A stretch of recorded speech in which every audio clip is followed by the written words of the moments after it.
Dahil sa history na ginawa ng Alas Pilipinas, tignan natin kung sino sa mga Gilas players natin ang may future sa volleyball. Tara, kwentuhan! Number 1 natin si Kai Sotto. Sa tangkad ni Kai Sotto, malaking tulong ang ibibigay niya sa Alas. Sa taas na 7'3", ang daling maging middle blocker ni Kai Sotto. At syempre, yung pagiging spiker di mawawala yan dahil sa mga parang volleyball supalpal ni Kai sa kanyang basketball career. Ang maganda kay Kai mga idol is napaka-athletic sa tangkad, kaya may future talaga kahit ilagay mo sa volleyball. Yung kapatid niya is a volleyball player at pareho din kay Will Chamberlain mga idol athletic 7-footer NBA legend na after mag-retire sa NBA ay naging professional volleyball player. Malay natin, maisipan yan ni Kai, di ba? Wala naman hindi nakukuha sa ensayo, lalo na't hardworking naman si Kai Sotto.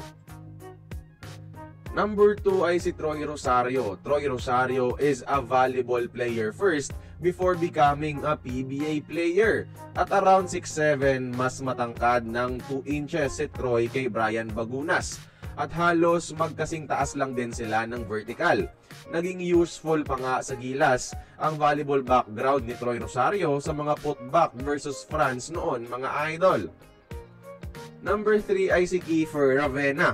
Marunong maglaro si Kiefer mga idol at usap-usapan pa nga noon na maglalaro pa nga siya sa men's volleyball team ng Ateneo sa UAAP. May rason mga idol kung bakit mga volleyball superstars ang mga ex-girlfriend nitong si Kiefer.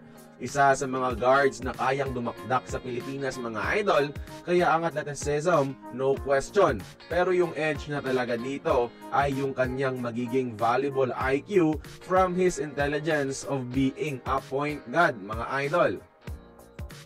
Number 4 ay si Ben Phillips ng Lasal, isa sa mga former Gilas big man natin.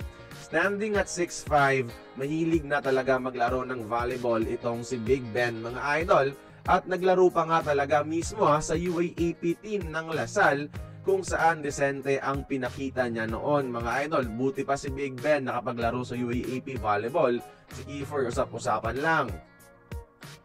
And lastly si Renz Abando. Although hindi ako sure kung hilig ni Renz ang volleyball, yung athleticism at vertical niya kasi mapapakinabangan talaga sa larangang ito.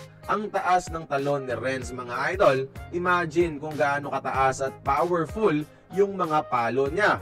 Makakabuo nga tayo ng volleyball first 6 gamit ang mga Gilas players natin This video is for fun lamang pero kapag may kulang ang alas, pwede silang humiram sa Gilas. Congrats nga pala sa ating men's volleyball team for a historic World Championships. Sana magtutuloy-tuloy na ito. At kayo mga idol, tingin nyo, sino pang ibang mga Gilas players ang may future sa volleyball?